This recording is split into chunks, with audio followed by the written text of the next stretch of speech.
Hello everyone, today on the 1 Year Life Challenge we're going to talk about creating an authentic identity.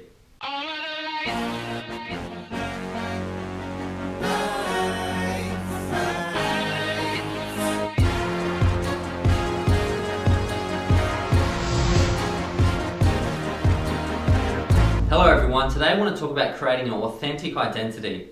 Now as always, we're going to start with a quote, and that quote is, "Your uniqueness that you bring to the universe is your #1 outcome in life. It's enough. Your uniqueness is what brings the multitude and variety of things into existence." Hadron Collider. So I'm going to start here really trying to understand the importance of identity. Now, being a unique, and we're all so amazingly unique in good and bad ways, is what brings essence to life. Life is a repeating pattern, and the variation of that repeating pattern is what brings fun and juice. You know, if we were all clones and robots of each other, life would just be meaningless. It's the uniqueness that we bring to the world which is beautiful. But what I see too often is people hide their uniqueness and try to become templates of what they think they should be, and they will always fail. Remember, you'll always be a better you than you could be someone else. And if you practice being a great you, you'll succeed. You'll always just be a pale imitation of someone else if you're trying to be something that you're not. And a lot of my clients come to me and, when I'm talking to them about purpose and their life, they'll just say things quite interesting. They'll say, "I don't know who I am." And I hear that a lot, when I'm talking about who they are, I'll get the answer, I've probably had it hundreds of times, "I don't know who I am."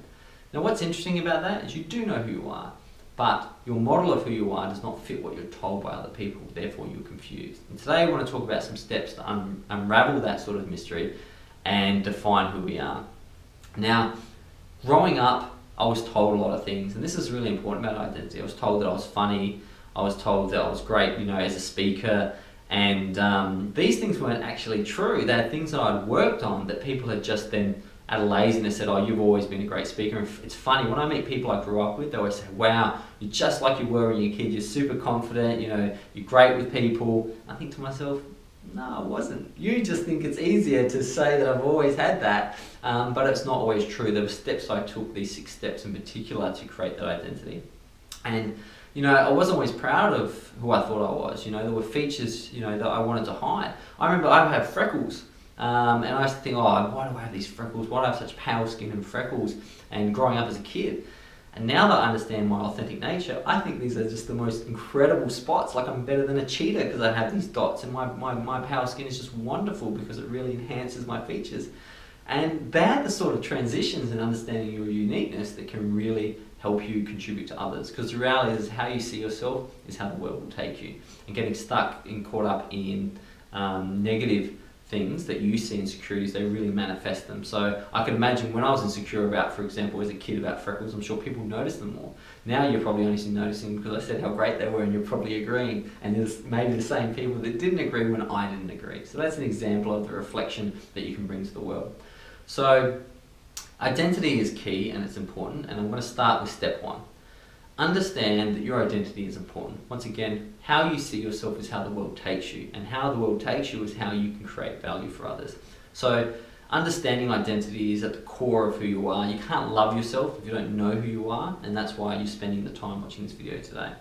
Number 2, once you know who you are and you've spent time knowing who you are, you must be. Do not try to be yourself. Anytime you find yourself trying to be someone, that is not you.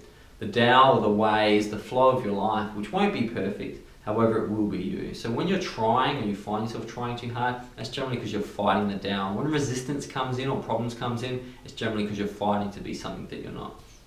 Number 3, understand that your behaviour is not you, and of other people too.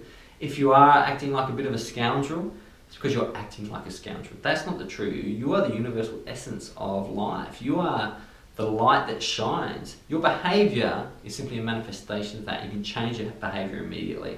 People who think they are their behaviour, in a little bit of trouble. If you're a thief and you think you're a thief because of your behaviour, what happens when you stop stealing? You're a nothing? Do you dissolve? It's not true. You just stop that behaviour. You are not your behaviour, and you can change your behaviour. So if you've labelled yourself as someone who's shy, that's just the behaviour. If you shine through, you can change that immediately. When you understand behaviours is just actions, you're much more than your behaviour. Number 4, take responsibility. Now I understand that I've just said that behaviours aren't who you are, but take responsibility for behaviours, especially damaging behaviours, because until you take responsibility, you can't change them. Nothing in this world is someone else's fault. It just isn't. It's not someone else's fault. That's the way you've interpreted it.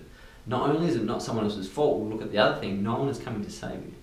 And those two things that can seem a little bit negative, nothing is anyone's fault and no one's coming to save you, are great ways to live your life because you're in control. You take over and your identity becomes at the forefront of what you do. Number 5, understand that you are not your ego. The ego and the self is the most important thing during your life to understand.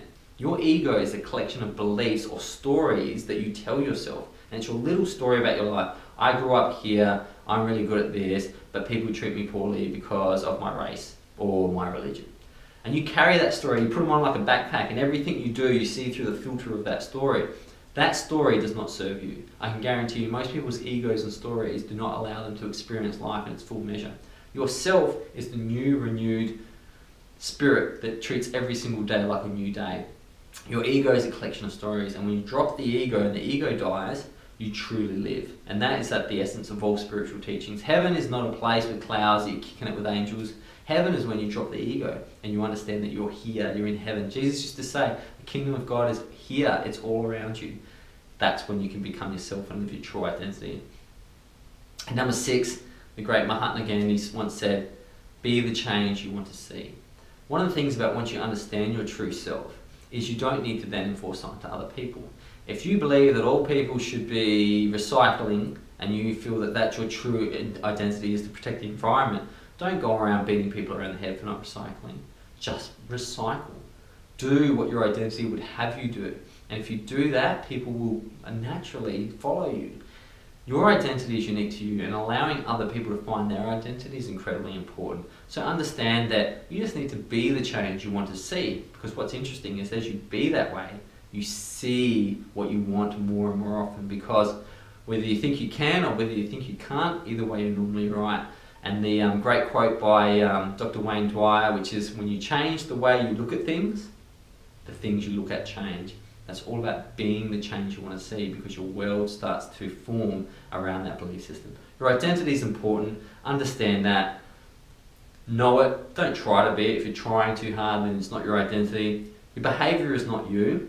Take responsibility. Understand the difference between ego and self, and be the change you want to be.